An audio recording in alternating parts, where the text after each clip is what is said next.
প্রথমে এক হচ্ছে মান্দাই আরডি ব্লকে অন্তর্গত গোলাঘাট ডিসি মডেল ভিলেজে সরকারি ডিগ্রি কলেজ স্থাপনের কোনো পরিকল্পনা সরকার আছে। উত্তর হচ্ছে মান্দাই আরডি ব্লকের অন্তর্গত গোলাঘাট ডিসি মডেল ভিলেজে সরকারি ডিগ্রি কলেজ স্থাপনের কোনো পরিকল্পনা রাজ্য সরকারের উচ্চশিক্ষা দপ্তরের আপাতত নেই। প্রশ্ন 2 থাকলে কবে নাগাদ বলে আশা করা যায়? যেহেতু 1 নম্বর প্রশ্নের উত্তর দেওয়া হয়েছে এই পরিপ্রেক্ষিতে কোনো প্রশ্নে আসে না। প্রশ্ন 3 না থাকিলে তার কারণ। জিরানিয়া সাব ডিভিশনের 2টি সরকারি উত্তর 2টি সরকারি সাধারণ ডিগ্রি কলেজ রয়েছে, সরকারি সাধারণ ডিগ্রি কলেজ কুমরুম এবং সরকারি সাধারণ ডিগ্রি কলেজ পুরাতন আগরতলা। এই কলেজগুলোতে পুরাগায় ডিসি মডেল ভিলেজ সহ ওই অঞ্চলের ছাত্রছাত্রীদের পড়াশোনা করানোর সমস্ত সুযোগ সুবিধা আছে। তাই নতুন করে একটি সরকারি ডিগ্রি কলেজ স্থাপনের পরিকল্পনা রাজ্য সরকারের উচ্চশিক্ষা দপ্তরের সাপ্লিমেন্টারি মুখ্যমন্ত্রী সামনে অবনতি সানে মানবাই বিধানসভা এলাকাও গরিব বিদ্রা বেলায় গোबां फाइव पॉइंटनि आं जिरानियाव गारि गायफायनो दिनांगौ आगरतला फाइनान्स देबो गुबुन फाइनान्स दङ যদি ডেভেলপनि बागै नाय যদি মান্দাই এলাকাও যদি কলেজ কাছারি থাকায় এলাকানি বড়রক পরিণাম সুবিধা নাই শুধু পরিণামিয়া আরো ইনি ডেভেলপ বাকি নাই কই ফালনাই হোক দোকান দিনাই হোক অপরি বাকি বল সুবিধা নাই আমনি বাকি মান্দাই এলাকাও কাছা ডিগ্রি কলেজ তংকামকাই মান্দাই এলাকানি বড়রক পরিণাম সুবিধা নাই আমনি বাকি সামানি হামাই। তবে ওনার নেতৃত্বে আমি জানাচ্ছি যে মান্দাই আরডি ব্লকের অন্তর্গত পুরাগাই ডিসি মডেল ভিলেজের অন্তর্গত উচ্চ মাধ্যমিক বিদ্যালয় থেকে পাশ করা সমস্ত ছাত্রছাত্রীরা সাধারণ ডিগ্রি কলেজ কুমরুম এবং নিকটবর্তী সরকারি সাধারণ ডিগ্রি কলেজ পুরাতন আগরতলা কলেজ দুটিতে কলা পাস এবং অনার্স দুটি আছে ওখানে ওই বিভাগে প্রতি সহজেই উচ্চশিক্ষা গ্রহণ করতে পারছে।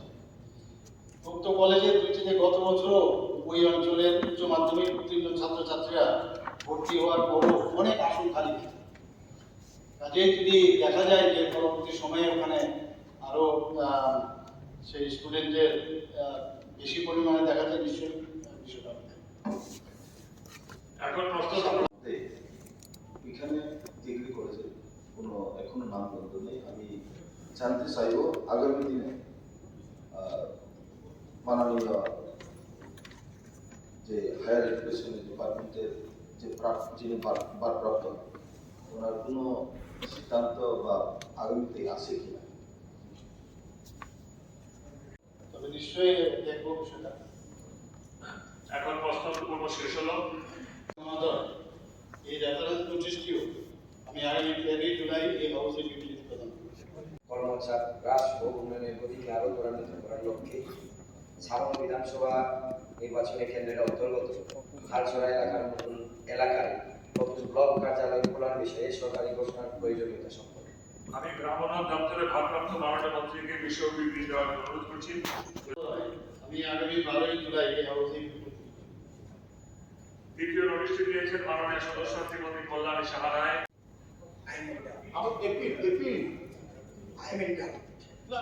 সুতরাং একটু আপনি আলোচনা শেষ হলে একটু বসে বসে আলোচনা করুন করে যদি এরকম তো আমরা আগে লেখেন না এটা না আগেও যদি দেখা যায় যদি দেখা যায় আপনি ঘোরার মতো লোক না, আপনি ছিলেন বিরোধী, আপনি ছিলেন ওই জায়গায় জম্মু এন্ড কাশ্মীরে। ঠিক আছে, জম্মু এন্ড কাশ্মীরে বহুবার বাজেট পিছিয়ে আমি বাকি আশা করছিলাম বাজেট পিছিয়ে আজকে তো অবশ্যই হচ্ছে না ওখানে অনেক কন্ট্রোল আজকে অবশ্যই হচ্ছে না এর চিন্তা ইস্যু সুদীপ বাবু এখন এটা হচ্ছে আপ শহীদ ভারতীয়দের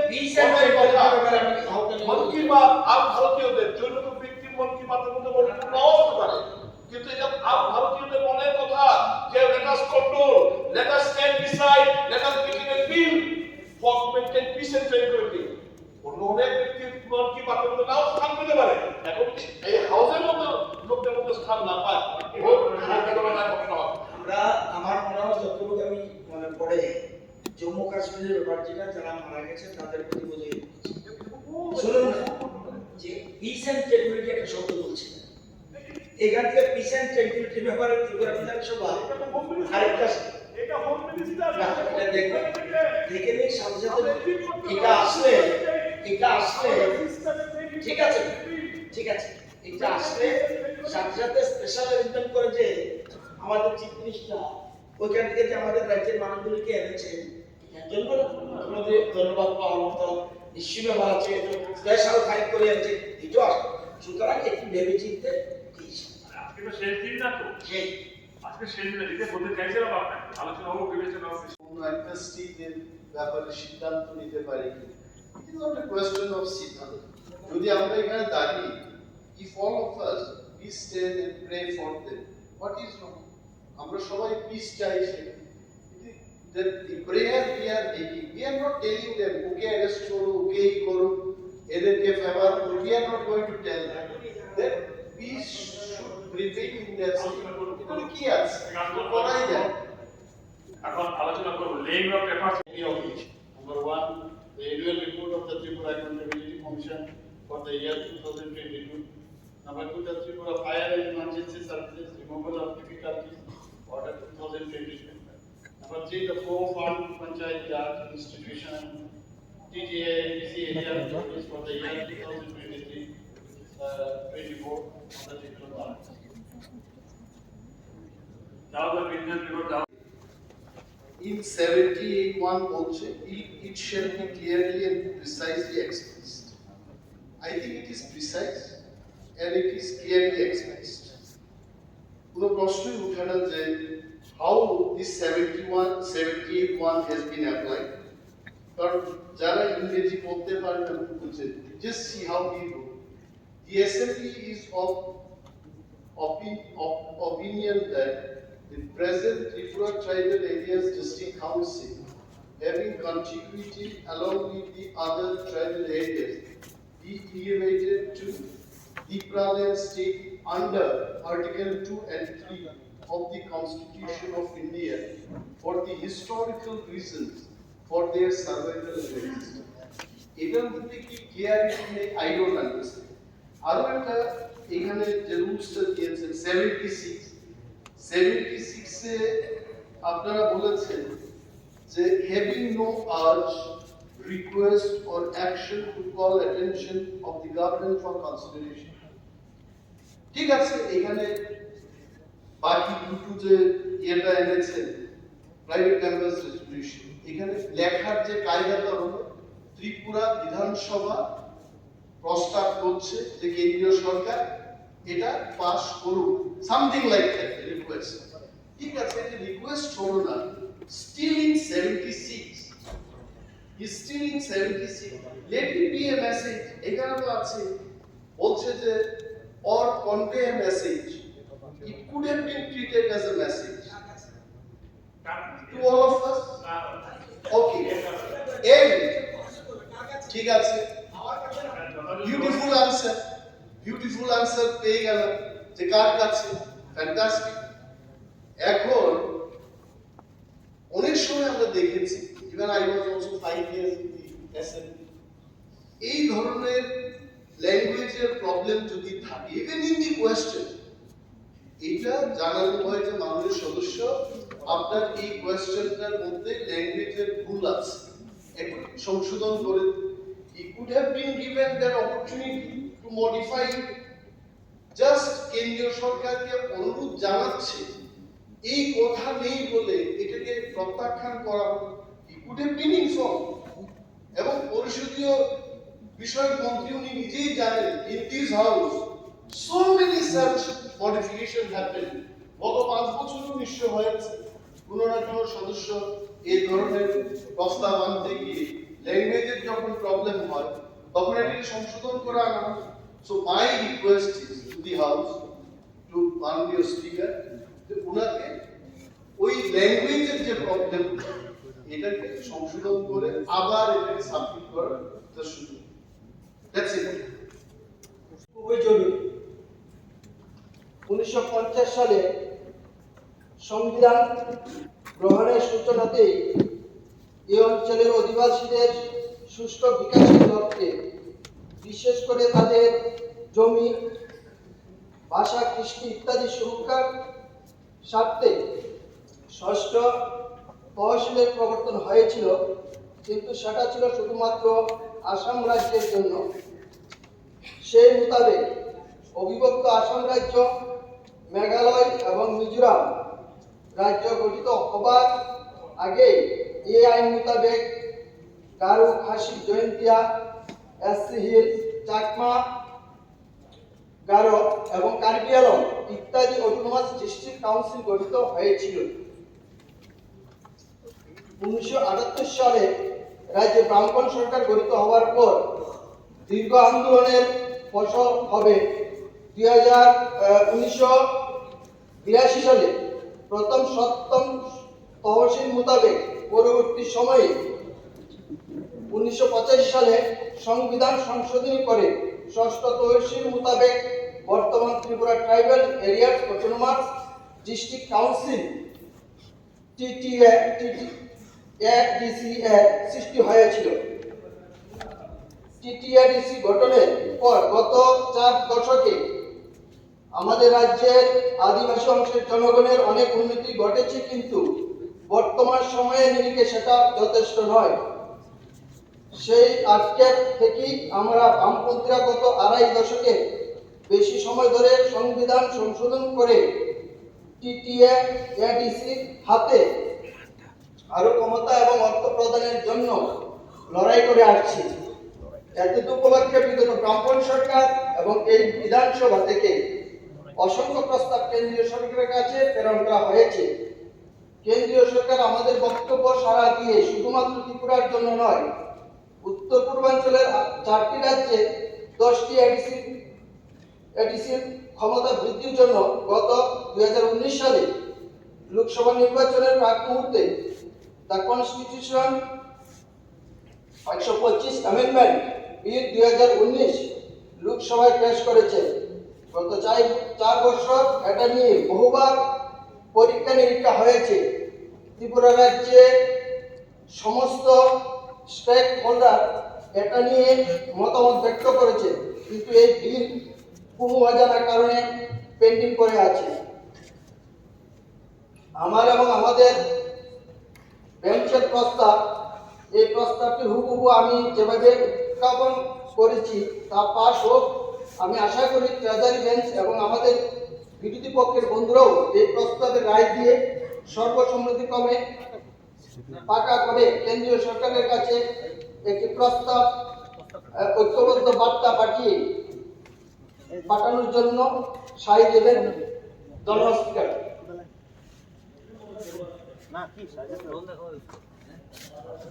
ওনাকে এই সেশনের জন্য ওনাকে সাসপেন্ড করা হবে।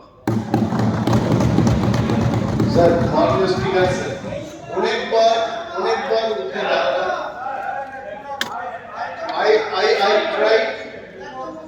I tried so many times and you did not allow me. Sir, I abide by the decision, but I stick to my word. I only want to my check. word. I didn't say, I have not mentioned. I have not mentioned I have made a story.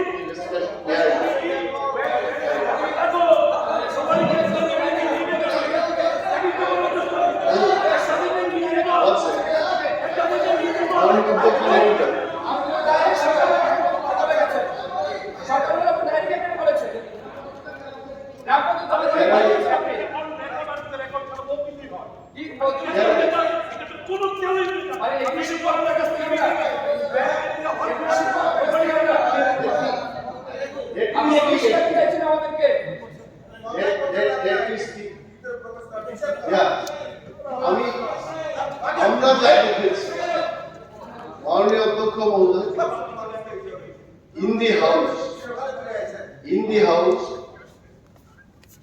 খুব politely, all of us, very politely, we should exchange our statements. It should. And when someone is speaking, say maybe myself, maybe anyone, any honorable member, এটা অনেক ভাবে ব্যাখ্যা করা যায়। I was giving patient hearing to honorable member Sudhir Rai Babu. এটাকে কিন্তু বাজে দিকে নিলে বাজেভাবে ব্যাখ্যা করা যায়। It is your perception. উনি কিন্তু শুরুতেই বলেছেন যে আমি একটা গল্প বলে প্লিজ আমি একটা গল্প বলে আমার বক্তব্যকে শেষ করছি। ভেরি ক্লিয়ার, আমি একটা গল্প বলে আমি শেষ করছি। তাও আমি শুনলাম তো খানা কাটলেন তো যদি মাননীয় স্পিকার মনে করেন যে এই গল্পটা রেকর্ডেড হওয়া উচিত নয়, you have every right to delete this. এবং অতীতেও এটা হয়েছে। We cannot use certain words in assembly, এগুলো delete হয়। But I also will request the treasury bank honorable members. Honorable Speaker, sir. Honorable Speaker, just a second, sir. Honorable Speaker, character ওনার গল্পের মধ্যে ঢুকে ওই কোন ক্যারেক্টারকে নিজের গায়ে নিতে দিই। I am telling you. Honorable Speaker, sir, just a second. আপনি বলবেন Don't mention. Honorable opposition leader. Don't mention any name. You should have. আমি তাহলে মাননীয় স্পিকারকে বলবো যখন কেউ গল্প বলতে চাইবে আপনি বাধা দিয়ে দিন, না গল্প বলতে পারবেন না।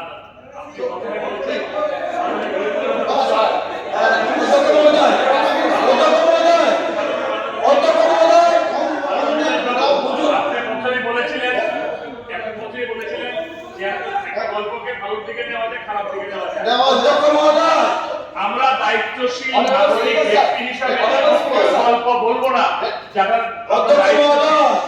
দায়িত্বশীল ব্যক্তি হিসাবে এমন কোন গল্প বলবো না যেটাতে নেগেটিভ হয়ে নেওয়া যায়। টাইমটা দেখবেন, That is why I'm time বেরিয়ে গেছে আপনি দেখছেন। either টাইমটা দেখুন, আর রেজলিউশন করতে বলুন, আর টাইম কতক্ষণ বাড়াবেন বাড়াতে।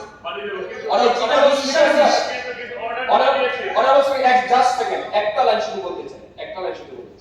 মাননীয় অপোজিশন লিডার বলেছেন, আমি আপনার কাছে এটা শুধু জানতে চাই, মাননীয় অনারেবল মেম্বার সুদীপ রায় বর্মন এই জাস্ট নাও আমাদের জনজাতি একজন এমএলএ, সিনিয়র এমএলএ, ওনাকে ছাগল বলে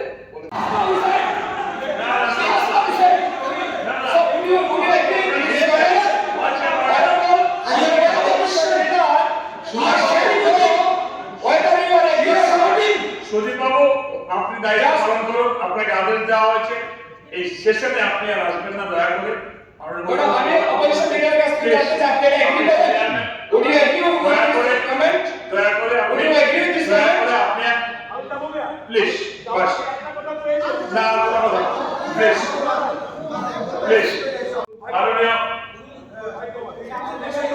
মাননীয় সদস্য মাননীয় বিরোধী দল নেতা অনিমেষ বাবু, এবার আপনার সরকার বলবেন, আপনি বলুন। এবার আপনি শুরু করুন। Thank you. But I stick to my story. Still I stick to my story. Tommy,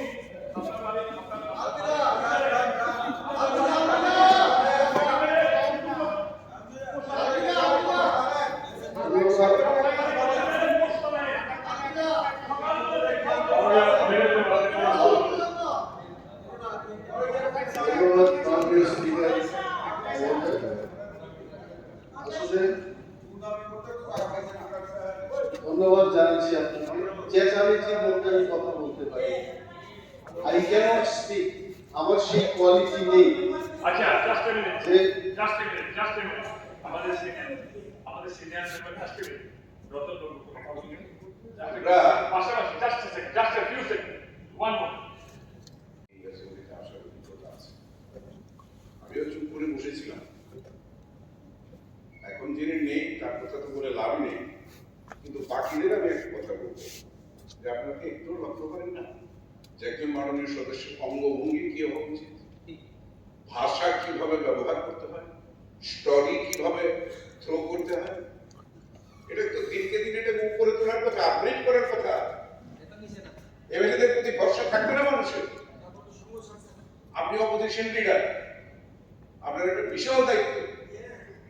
constructive criticism সবসময় আমরা অ্যালাউ করি, ইনভাইট করি, এবং এই হাউসেও বহু আলোচনা হয়েছে। আজকে যেভাবে টেবিলের উপর উঠে নৃত্য করা হয়েছে, যেভাবে মাননীয় অধ্যক্ষকে, আমি তো এই চেয়ারে ছিলাম কিছু, যেভাবে আক্রমণ করার চেষ্টা হয়েছে, ওনাকে আনন্দ করে কি ভাষা ব্যবহার করেছে আপনারা শুনেননি?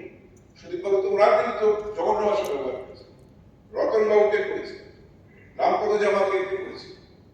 মানুষকে মানুষ জ্ঞান করে না।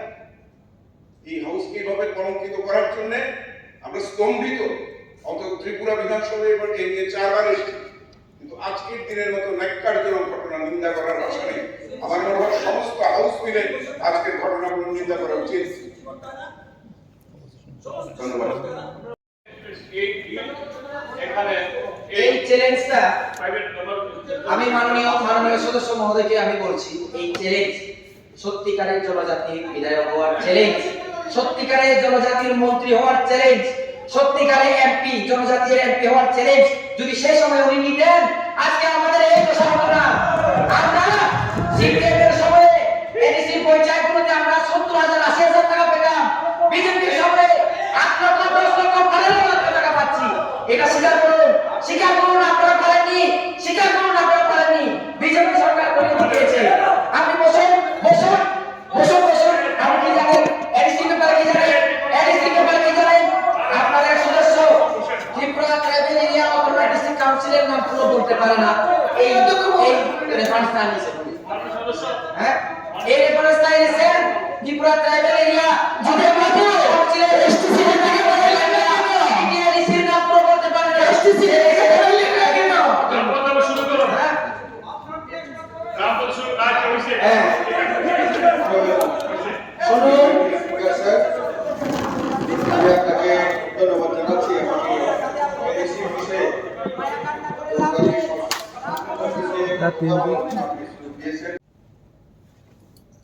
তারা প্রত্যহ যোগাযোগ রাখছে দিল্লির সাথে। আমি কিছুদিন আগে তাওয়ান গিয়েছিলাম। নর্থ ইস্ট চলে গেছে, নর্থ ইস্ট সম্বন্ধে অতীতে কিন্তু রেমাখানি উনি বলেছেন দীর্ঘ বছরে নর্থ ইস্টের যে পরিস্থিতি হয়েছিল, একমাত্র বিজেপি সরকার কেন্দ্রে আসায় নর্থ ইস্টের দিকে নজর হয়েছে। এবং নট অনলি দিস, আমি মনে করি তীব্রতায় এখনো বিশ্বাস রয়েছে। আই থিঙ্ক ওনাদের চেয়ারম্যান, প্লিজ, ওনাদের চেয়ারম্যান, ওনাদের বিশ্বাস আছে বলেই বারবার কন্ট্যাক্ট রাখছে। ওনারা বিশ্বাসী ওনারা কিছু একটা পাবে, বিশেষ করে অধিক ক্ষমতা। এই যে মূল জিনিসটা কি, এই বিলের কিন্তু এই বিলের মধ্যে কিন্তু জমি হস্তান্তরের ক্ষমতাটা ছিল না। আমরা জেনে রাখুন আপনি, প্লিজ প্লিজ প্লিজ। কেন ভাই এত কষ্ট লাগবে? তো মুশকিল মেইন যে পয়েন্ট অর্ডার প্লিজ স্যার, বিলের কোনো কন্টেন্টকে তো বলিনি। বিল what has been formulated and what has been examined and submitted by the standing committee that is lying with the parliament in both the houses for last more than 4 years. আমার I বক্তব্য don't হলো have sir, any content. So why this delay? আমার বক্তব্য হলো, Why this delay? That is আমি leader question. আমার বক্তব্য হলো, লিডার অফ দি হাউস এখানে বলেছেন, আপনারা বলেছেন, এই এত বছর বারবার মেম্বাররা বলছে 25 যদি কেউ ক্ষতি করে থাকে,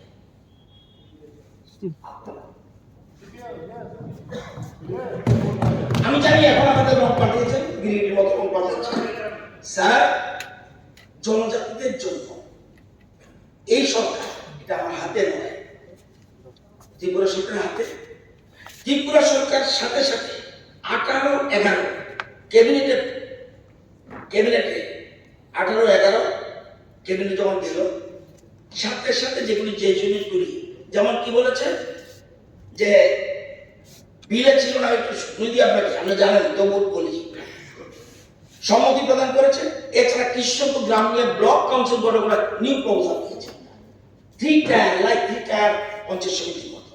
নেক্সট, নামটা চেঞ্জ, যার জন্য মেজর কিছু না, কিন্তু তখন কেউ কেউ বলছে নামটা চেঞ্জের কথা। এবং 30 জন সদস্যের কথা ছিল, আমরা বলছি না 50। এটা আমরা প্রপোজাল পাঠিয়েছি।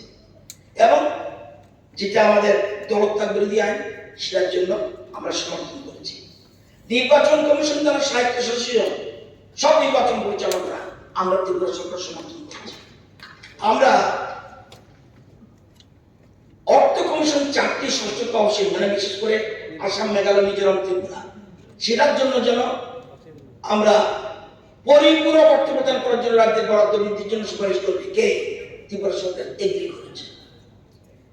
পৌরসভা সহ জেলা পরিষদ আর্থিক অবস্থা করে রাজ্যপালের সুপারিশ করে রাজ্য অর্থ কমিশন গঠনের বিধান রয়েছে। এটা স্টেট গভর্নমেন্ট এগ্রি করেছে। আপনারা তখন মনে আছে আমার অর্থ কমিশনের কথা বললেই ট্রাইবেল এলাকা লাফাতে হবে। ঠিক আছে, দেরি হয়েছে, কিন্তু মনে রাখবেন এর মধ্যে আমাদের মাননীয় মুখ্যমন্ত্রী যখনই দিল্লি যায় বারবার এই জিনিসটা করেছেন।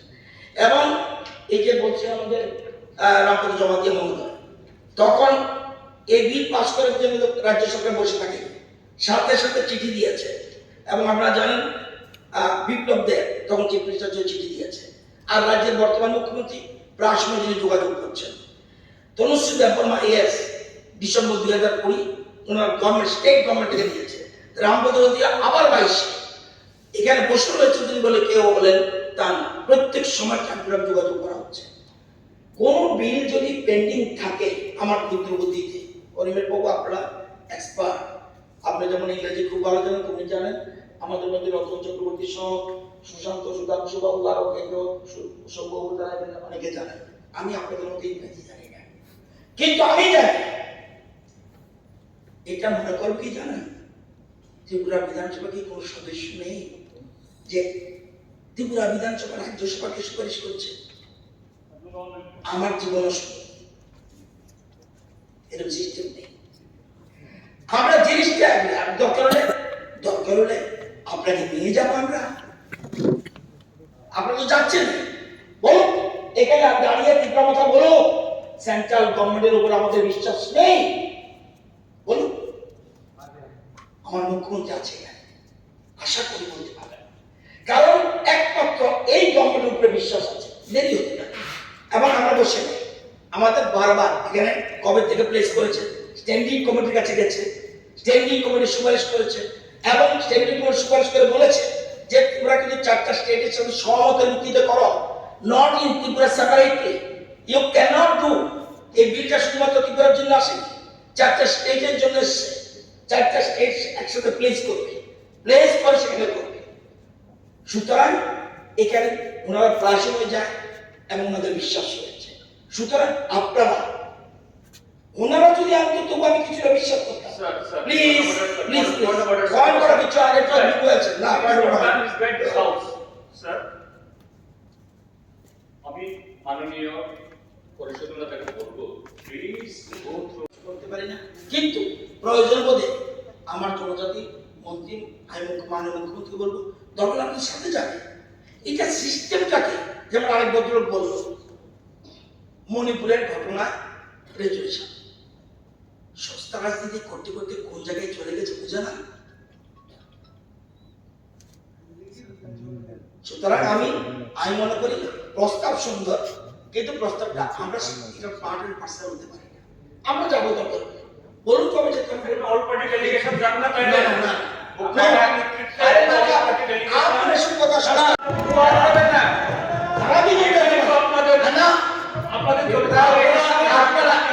আমি বলে দিই ভাই,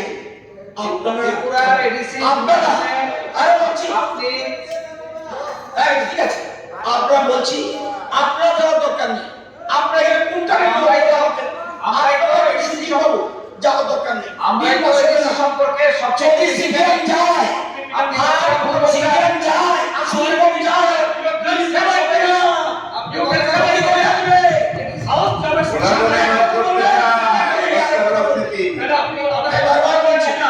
It is better বেটার আপনি আরে ভাই সাথে আমি শপথ নেন তাহলে আমি ঠিক আছে আপনি কথা বলতে পারেন না ঠিক আছে আচ্ছা আমার কথা আরেকটা বলছি পলিটিক্যাল পার্টি আরে এটা সম্মতি আপনার প্রস্তাব দিতে পারেন আপনার প্রস্তাব দিতে পারেন কিন্তু এটা আমার ব্যক্তিগত মত সিপিএম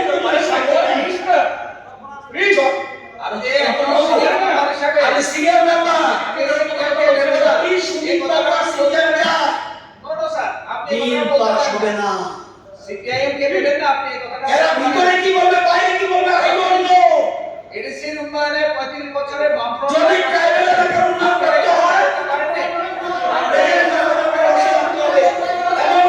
আমাদের মুখ্যমন্ত্রী রাষ্ট্রপতি বলছে আমরা যেতে পারি এডিসির উন্নয়নে বামফ্রন্ট যাই কাজ করছে তার থেকে কাজ আছে বলছে বাইরে সাথে বলছেন সিপিআইএম কে দেবেন না একদম পজিটিভ হিসাবে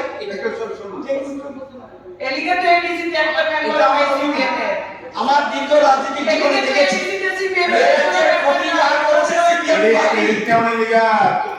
জয়েন্ট ইয়েতে ঢুকতে চায় এডিসিতে একজনও তো মেম্বার নেই আপনাদের যা করছেন এর জীবন দশা হবে না বাপের পর একটা মিনিট মাননীয় চেয়ারম্যান মহোদয় একটা মিনিট আমি জানি না আজকে সারাদিনের যা ঘটনা লক্ষ্য করেছেন এটা কেন ঘটে এরকম তো আগে হয়নি এটা মেইন কারণ আমি যতটুকু বলছি আমার অভিজ্ঞতা সেটা হচ্ছে দুটো পরস্পর বিরোধী দল রাজনৈতিক দল যাদের নীতি আদর্শ কর্মসূচির সঙ্গে কোনো মিল নেই কিন্তু শুধু ক্ষমতা দখলের লক্ষ্যে এই নির্বাচনের আগে একত্রিত হয়েছে ওই অপসংস্কৃতির গর্ভে জন্ম নিয়েছে এই বিকৃতির ফল এটা সস্তা রাজনীতি করতে করতে রাজ্যটাকে ডুবিয়ে দিয়ে এখন আবার জয়েন্ট পার্টিতে গেলে শুধু বিজেপি এবং ত্রিপুরা যাবে আর কেউ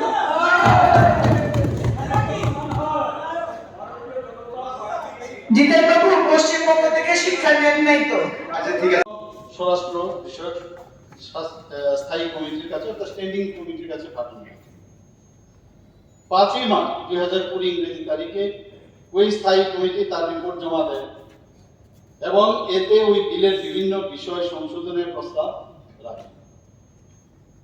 তো ওখানে কি বললো ওই রিপোর্টে কেন্দ্রীয় স্বরাষ্ট্র মন্ত্রককে বিলের বিভিন্ন বিষয়ে সংশ্লিষ্ট যে রাজ্যের সাথে যেন আলোচনার মাধ্যমে সহমতে আনার সাথে যেন এটা করা।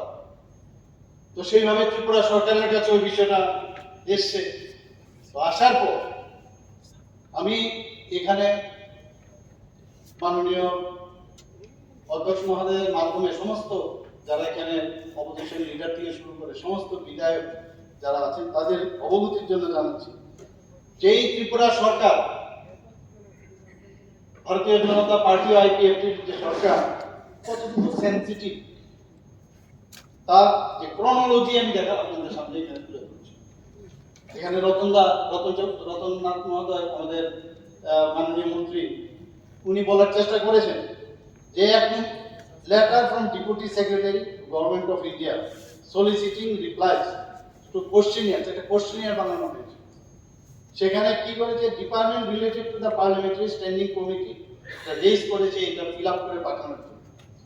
কবে সেটা 21 অক্টোবর 2019 এবং আমাদের ক্যাবিনেটে সেটাকে এক্সামিন করে সেটা ফিল আপ করে 18 নভেম্বর সেটা পাঠানো হয়। Submission of reply of questionnaire based on examination sent to under Secretary Ministry of Home Affairs 28 November 2019। এরপর 28 নভেম্বর 2019 এই যে ভিউজ গুলো যেগুলো চেয়েছিল সেইগুলো এখানে পুরোপুরি লিখে পাঠানো হয়েছে।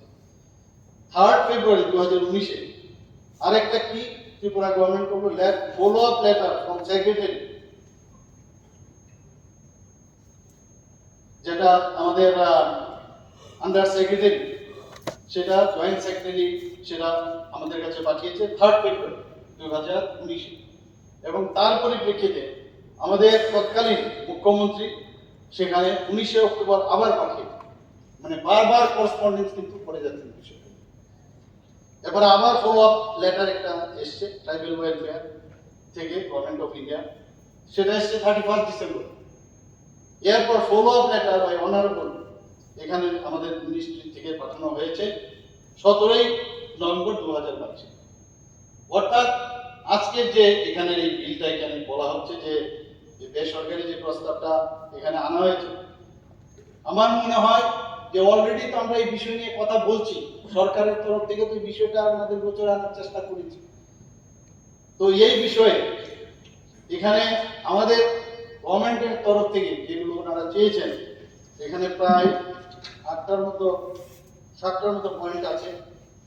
যে কি প্রস্তাবিত বিলের মূল বিষয়গুলো কি ছিল, যে ভিলেজ কাউন্সিল ও মিউনিসিপাল কাউন্সিল এর উপরে এই প্রস্তাবিত বিলে ভিলেজ কাউন্সিল ও মিউনিসিপাল কাউন্সিল প্রতিষ্ঠার বিধান রয়েছে। গ্রামীণ এলাকায় গ্রাম বা একাধিক গ্রাম নিয়ে ভিলেজ কাউন্সিল প্রতিষ্ঠিত হবে এবং প্রতিটি জেলার শহরাঞ্চল মিউনিসিপাল কাউন্সিল প্রতিষ্ঠিত হবে।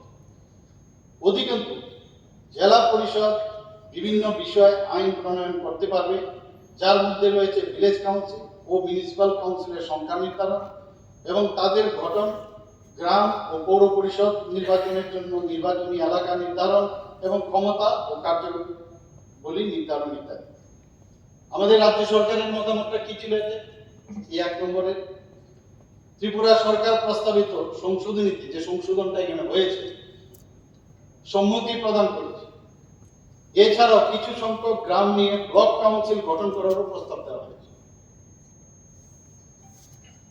2 নম্বরে বলা হয়েছে Tripura tribal area autonomous district কাউন্সিলের নাম পরিবর্তন করে Tripura tribal areas autonomous territorial council করা। আমাদের গভর্নমেন্ট থেকে আমরা কি মতামত দিয়েছি? Tripura tribal areas autonomy district কাউন্সিলের নাম পরিবর্তন করে ত্রিপুরা টেরিটোরিয়াল কাউন্সিল করার প্রস্তাব আমরা দিয়েছি। 3 নম্বর হচ্ছে 30 জন সদস্য, যাদের মধ্যে অন্তত 2 জন মহিলা সদস্য সহ 4 জন সদস্য রাজ্যপাল কর্তৃক মনোনীত হবে এবং বাকি সদস্যরা প্রাপ্তবয়স্ক ভোটাধিকারের ভিত্তিতে নির্বাচিত হবে। আমরা কি দিয়েছি? আমরা দিয়েছি 50 জন সদস্য থাকার প্রস্তাব করা হয়েছে, যাদের মধ্যে প্রতিনিধিত্বহীন জনজাতি সম্প্রদায় থেকে কমপক্ষে 3 জন মহিলা সদস্য সহ 6 সদস্যকে রাজ্যপাল মনোনীত করবেন এবং বাকি সদস্যরা প্রাপ্তবয়স্ক ভোটাধিকারের ভিত্তিতে নির্বাচিত হবে। 4 নম্বর কাউন্সিলের সদস্যদের অযোগ্যতা। বিলে আরো বলা হয়েছে যে রাজ্যপাল দল ত্যাগের কারণে নির্বাচিত সদস্যদের অযোগ্যতার জন্য বিধি তৈরি করতে পারে। ত্রিপুরা সরকার এই বিষয়ে বলেছেন যে এই প্রস্তাবিত সংশোধনীতে সম্মতি প্রদান করেছে। 5 নম্বরে রাজ্য নির্বাচন কমিশন দ্বারা সমস্ত স্বায়ত্তশাসিত কাউন্সিলের নির্বাচন পরিচালনা করে। ত্রিপুরা সরকার প্রস্তাবিত সংশোধনীতে সম্মতি প্রদান করেছে। 6 নম্বরে বিলে বলা হয়েছে যে বর্তমান কার্যবলী ছাড়াও অর্থ কমিশন 4টি ষষ্ঠ তফসিল রাজ্যের ভিলেজ কাউন্সিল ও মিউনিসিপাল কাউন্সিল সহ জেলা পরিষদের পরিপূরক অর্থ প্রদান করার জন্য রাজ্যের বরাদ্দ বৃদ্ধির জন্য সুপারিশ করে। ত্রিপুরা সরকার এই প্রস্তাবিত সংশোধনীতে সম্মতি প্রদান করেছে। 7 নম্বর বিলে গ্রাম পরিষদ এবং পৌরসভা সহ জেলা পরিষদের আর্থিক অবস্থা পর্যালোচনা করতে এবং রাজ্যপালের কাছে সুপারিশ করার জন্য রাজ্যে অর্থ কমিশন গঠনের বিধান রয়েছে। ত্রিপুরা সরকার প্রস্তাবিত সংশোধনীতে সম্মতি প্রদান করেছে। উপরোক্ত ছাড়াও এখানে আরো 2টো বিষয় ইম্পর্টেন্ট, যেটা আমাদের ত্রিপুরা সরকার থেকে সেটা প্রস্তাব রাখা হয়েছে। একটা হচ্ছে জমি হস্তান্তরের ক্ষমতা প্রদান। 2 নম্বর হচ্ছে আইন প্রণয়নের জন্য উত্তর কাছাড় হিলস সাহিত্য শাসিত পরিষদ এবং কার্বি আংলং সাহিত্য শাসিত পরিষদের মতো অতিরিক্ত ক্ষমতা প্রদান। তাহলে আমাদের ত্রিপুরা সরকারের তরফ থেকে যেটা এখানে বললাম, আমরা 17 নভেম্বর 2022 আমরা করেসপন্ডেন্স করেছি। এই বিষয় নিয়ে বারবার আমরাও যাচ্ছি যাতে এটা তাড়াতাড়ি হয়। এখান থেকে আবার নতুন করে একটা একটা প্রস্তাব পাশ করে সেটা আমার মনে হয় যেন রাজ্যসভা, সেটা হচ্ছে একটা মানে উচ্চ কক্ষ বলা হয়, উচ্চ কক্ষ, আপনি জানেন তো, উচ্চ কক্ষের এখানে আমাদের এখান থেকে কি করে আমরা এটা পাঠাবো? আমার মনে হয় সেটা মানে যেখানে আমাদের সরকারের তরফ থেকে আমরা চেষ্টা চালাচ্ছি এবং আমাদের মাননীয় প্রধানমন্ত্রী, আমি বারবার